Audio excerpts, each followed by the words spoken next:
Hey, everybody, welcome to the fourth and final element of this conversation about how our groups and our relationships in our life groups can be healthy, healing kinds of connections in our lives. And we've been walking through, as I said before, this great little book called People Fuel. The whole premise is that just like our bodies have certain nutrients that we need, our relational lives have nutrients that we need as well. Nutrients that we can give each other in a life group setting and then also in our one-to-one relationships. And the book breaks down some of these different relational nutrients that are so critical. There are really four main food groups, if you will, and we've talked about three of them already. The first two, to be present and to convey the good, those are things that are fantastic to happen in a group setting. In fact, that can be one of the most rich and effective pieces of group life, is just to be that environment that listens and cares, as we've said again and again. Friends, this is the single biggest area we probably all need to grow in, is just being better listeners and being present with each other and then being able to convey the good through affirmation and encouragement. No matter how good you and your group are at this, we can all get better. And I hope you'll make that a project, a goal, even a focus of prayer. God, continue to make this a safe place. But there does come a time when we move to begin to take action or to think differently about how we're going to go forward. Last time, we talked about that idea of providing reality, just giving feedback and being able to share and talk about what it is that you're hearing the person say, asking questions to gain further understanding, and so on. But to really help people move forward, there does come a point to call to action.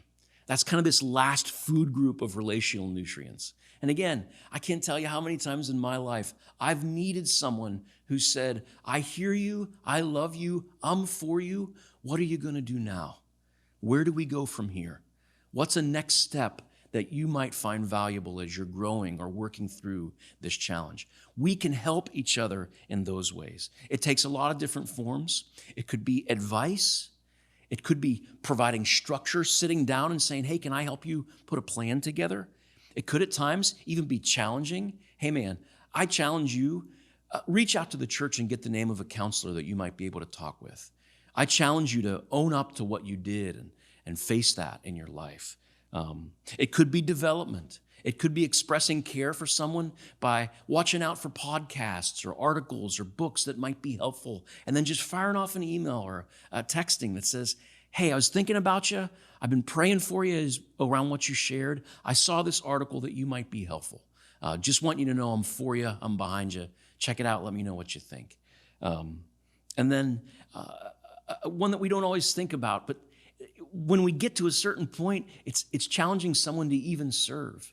To actually take the things they've been through and use them to care for others. That's one of the most powerful things any of us can do when it comes to taking the struggles we've been through so that we can share what we've learned from God with other people. It's why we go through them in so many ways in the first place, and so we can be that for one another.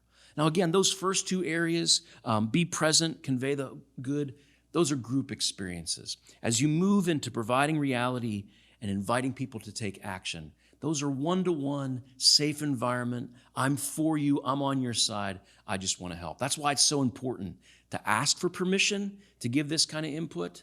And as a person needing help, to ask for that input. To say, you know what, guys, you've listened so well. I'd really love to know what you guys think. That can be so important. So here's what I want to do to finish up.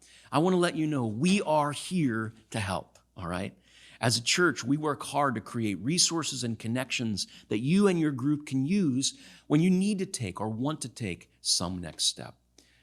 That could be pastoral counseling.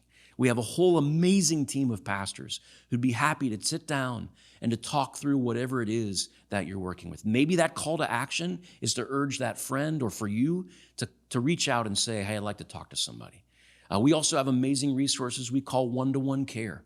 And these are trained, experienced volunteers who themselves have been through so many of the different struggles of life and who are then taking what God's taught them to share with others. And we can connect you with that kind of help through short-term challenge seasons when you just need someone who's been there, who can walk with you. We've already talked a lot about some of the other group opportunities that are there, our care groups. Some that deal with specific issues like divorce, others that deal with things we maybe have experienced in our past that have gone unresolved, or looking at our unique personalities. Every season we offer a different list of those kinds of groups. And you can find out more about those, of course, at northshore.church/care. But then we also recognize there are times when it's appropriate to invite in professional counseling. And we are blessed here in our community to have so many incredibly experienced, knowledgeable, and highly skilled Christian counselors who can step in and walk alongside and help unravel some of whatever's feeling bound up in our lives. These are the resources we can help with. And the best way to find out about them, as I said, is to either go to northshore.church/care or to email us at care@northshore.church. One of our team will follow up. We'll help you as you're figuring out either what your next step might be or what could be the next step of a friend. So we get to be this kind of body for each other. And I'm so glad you're part of it.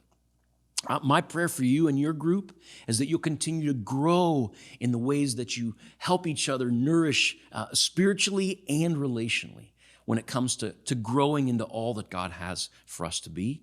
And always know we are here to help.